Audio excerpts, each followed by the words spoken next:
திமுக அரசை கண்டித்து திருச்சி மரக்கட்டை எம்ஜிஆர் சாலை முன்பு திருச்சி மாநகர அதிமுகவினர் போராட்டத்தில் ஈடுபட்டு வருகின்றனர். முன்னாள் அமைச்சர் விஜயபாஸ்கர் தலைமையில் நடைபெறும் ஆர்ப்பாட்டத்தில் அதிமுகவினர் பங்கேற்று வருவதை அண்மைச் செய்தியாக பார்த்துக் கொண்டிருக்கிறோம்.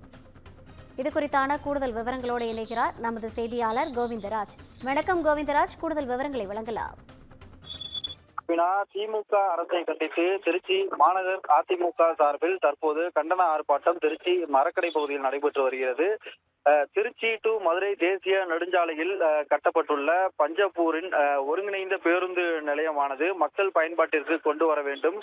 மாரிஸ் ரயில்வே மேம்பால கட்டுமான பணிகளை விரைந்து முடிக்க வேண்டும். பாலக்கரையில் இருந்து பீமன் நகரை இணைக்கும் வேரோஸ் பகுதியில் உள்ள பழுதடைந்துள்ள சாலைகளை உடனடியாக சீரமைக்க வேண்டும்.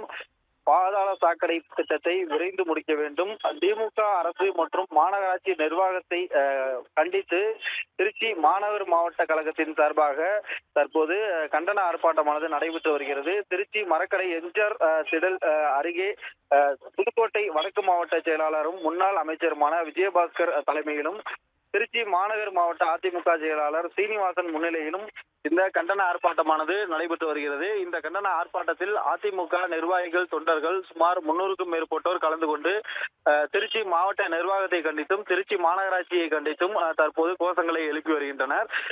இந்த ஆர்ப்பாட்டம் காரணமாக திருச்சி மரக்கடை பகுதியில் கடுமையான போக்குவரத்து நெரிசலும் பாதிக்கப்பட்டிருக்கிறது.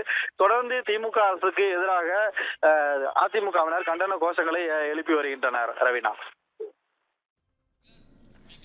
கூடுதல் விவரங்களை வழங்கியமைக்காக நன்றி கோவிந்தராஜ்.